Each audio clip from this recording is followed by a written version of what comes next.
একদিকে আকস্মিক বন্যায় হতভম্ব পুরো বাংলাদেশ, অন্যদিকে মানুষের আবেগ নিয়ে খেলছে সামাজিক যোগাযোগ মাধ্যমে ভাইরাল হওয়া এআই দিয়ে বানানো বহু ছবি, ভিডিও আর বিভিন্ন পোস্ট। অনেকেই এসব ছবি কিংবা ভিডিওগুলোকে যাচাই বাছাই না করে নিজেদের টাইমলাইনে পোস্ট করছেন। এতে করে ব্যাপক বিভ্রান্তির সৃষ্টি হয়েছে। বিশ্বমানের থার্মিক্স রড, সালাম স্টিল থার্মিক্স, দেশের একমাত্র থার্মিক্স রড।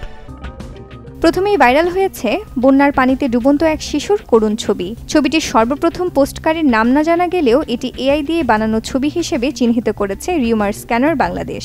এছাড়াও চীনে জুলাই মাসের অতিবৃষ্টির ভিডিও সাম্প্রতিক সময়ের ফেনীর বন্যার দাবি করে বিভিন্ন ফেসবুক পেজ থেকে প্রচার করা হচ্ছে।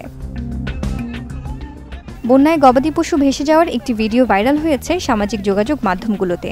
সম্প্রতি ছড়িয়ে পড়া এই ভিডিওটি মেক্সিকোর।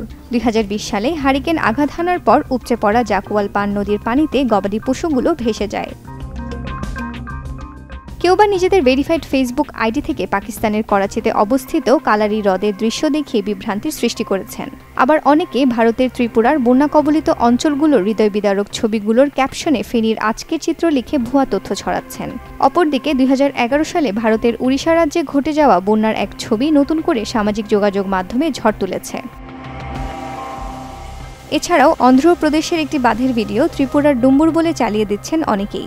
ভুয়া তথ্য শুধু এখানেই থেমে থাকেনি, ফেসবুকের বিভিন্ন গ্রুপে জরুরি ঘোষণা কিংবা ইমার্জেন্সি লেখা পোস্টও সৃষ্টি করছে আতঙ্ক।